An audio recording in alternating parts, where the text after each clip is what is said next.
ሰላም ሰላም ውድ የሰኒ ዘሚካኤል ዩቲዩብ ቤተሰቦች እንዴት አላችሁ? እግዚአብሔር ይመስገን እኔ ሰላም ነኝ። ወደ ፕሮግራሙ ወደ ተከታታዮቻችን በዛሬው ዕለት የምንመለከተው የፋሲካችን በግ ክርስቶስ ነው በሚል ዙሪያ ፋሲካ ምን ማለት ነው? የፋሲካ በግ ለምን ክርስቶስ ተባለ? የእስራኤልን ሕዝብ ከግብፅ ባርነት ነፃ ያወጣው የኦሪት በግ ለምን የጌታችን የኢየሱስ ክርስቶስ ትንቢታዊ ምሳሌ ሊሆን ቻለ? በሚል ዙሪያ በብሉይ ኪዳን የተነገረለትና በዘመናት ውስጥ ሚስጥሩ ሲገለጥ የኖረውን የፋሲካን በግ ጥልቅ ትርጉም አብረን እንፈትሻለን። የፋሲካችን በግ ትርጉሙ እና የእስራኤል ነፃነት። ፋሲካ የሚለው ቃል መሻገሪያ ወይም ፍስሐ ማለት ነው። እስራኤላውያን ከፈርዖን ጭካኔ የተላቀቁት፣ ከባርነት ወደ ነፃነት የተሻገሩት፣ እረፍት ያገኙት የበጉ ደም በሮቻቸው ላይ በመቀባቱ ነበረ። በመጽሐፍ ቅዱስ እንደተጻፈው መልአከ ሞት የበጉ ደም ምልክት ያለበትን ቤት ሲያይ ያርፍ ስለነበረ በእስራኤል ላይ መቅሰፍት አልመጣም። ይህም በእውነት ታላቅ ተአምር ነበር ይላል። ነገር ግን ቅዱስ ጳውሎስ እንግዲህ ለአዲስ ብሆ ትሆኑ ዘንድ አሮጌውን እርሾ ከእናንተ አርቁ፣ ፋሲካችን ክርስቶስ ተሰውቶ የለምን ብሎ ሲጽፍ የዚህ ምስጢር ምሳሌነት እዚህ አያቆምም ማለት ነው። የኦሪት በግ አማናዊ የፋሲካ በግ ለሆነው ለክርስቶስ ምልክት ነበረ። ከኃጢአት ባርነት ነፃ የምንወጣው፣ በሞት ከመመታት የምንድነው በእርሱ ደም አማካኝነት ነው። የዘጸአት 12 ትንቢታዊ ትርጓሜ ስንመለከት ሊቃውንት ዘጸአት ምዕራፍ 12 ላይ በፋሲካ በግ ላይ የተቀመጡትን ዝርዝር ነጥቦችን ሲተረጉሙ እያንዳንዱ ነጥብ የክርስቶስን ሥራ እንዴት እንደምትገልጥ ይነግሩናል። አንደኛ፣ የዓመት የሆነ ጠቦት። በጉ ወርድ እንጂ ቁመት አያክልም አይጨምርምም። ጌታችን ኢየሱስ ክርስቶስም የ30 ዓመት ጎልማሳ ሆኖ ተሰቅሏል። በጉ ያልተከረከረ ቀንድ፣ ያልዘረዘረ ጥፍር የሌለው ንጹሕ በመሆኑ ጌታችንም ፍጹም ንጹሕ ባህሪ ምክንያት ኃጢአት የሌለበት መሆኑን ያመለክታል። ሁለተኛው፣ በ10ኛው ቀን ወስዳችሁ በ14ኛው ቀን እረዱት። ይህ ጊዜ የጌታችን የሞት ምክር እንደጀመረበት እና በ15ኛው ቀን መስቀል ላይ መሞቱ እንደተፈጸመበት ቀን ምሳሌ ነው። ሶስተኛው፣ ደሙን በመቃንና በመድረኩ ላይ ቀቡት።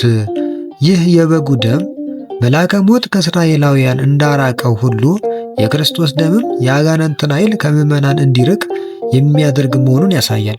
ሥጋውን ደሙን የሚቀበሉትን አጋንንት አይቀርቧቸውም ይላል የቤተ ክርስቲያን ትምህርት።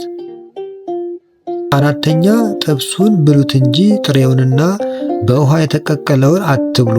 ይህ ጥብሱ የበሰለ ፍጹም እንደሆነ ሁሉ የክርስቶስ ሥጋም መለኮት የተዋሃደው ከሙስና መቃብር የጸዳ መሆኑን ያመለክታል።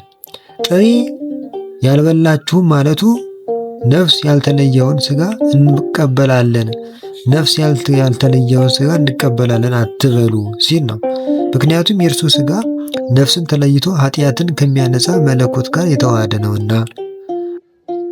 አምስተኛ፣ አጥንቱን አትስበሩት። ይህ ትንቢት በቀጥታ የተፈጸመ ነው። ጌታችን በተሰቀለ ጊዜ የሁለቱን ወንበዴዎች ጭናቸውን እንደሰበሩ የእርሱን ግን አልሰበሩትም። ዮሐንስ ወንጌላዊ አጥንቱ አይሰበርም የሚለው መጽሐፍ እንዲፈጸም ነው በማለት መስክሯል። ዮሐንስ ወንጌል ምዕራፍ 19 ከቁጥር 33 ላይ።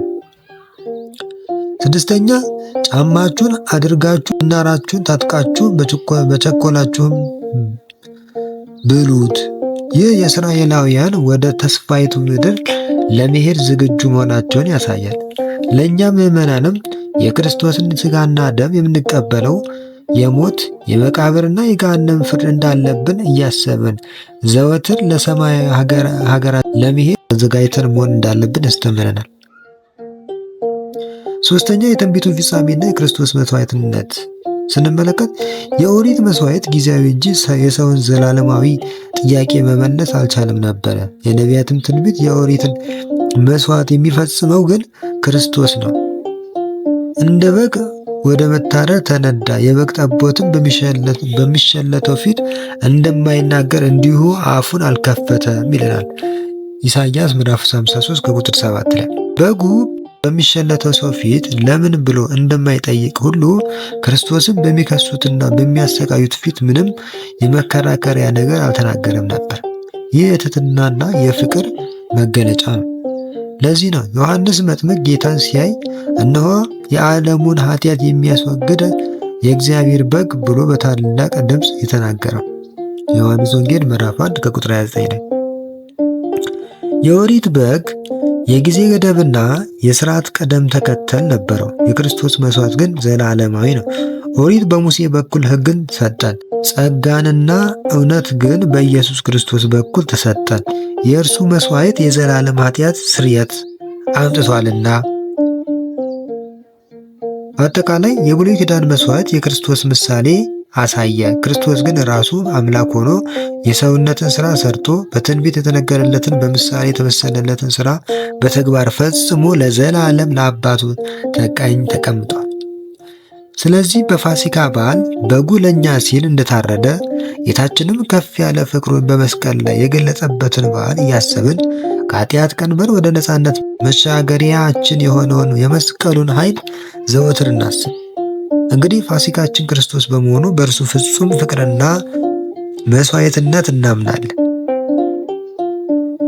ውድ ተከታታዮቻችን ቪዲዮአችንን ላይክ፣ ሼር በማድረግ ለሌሎች እንዲደርስ አድርጉ።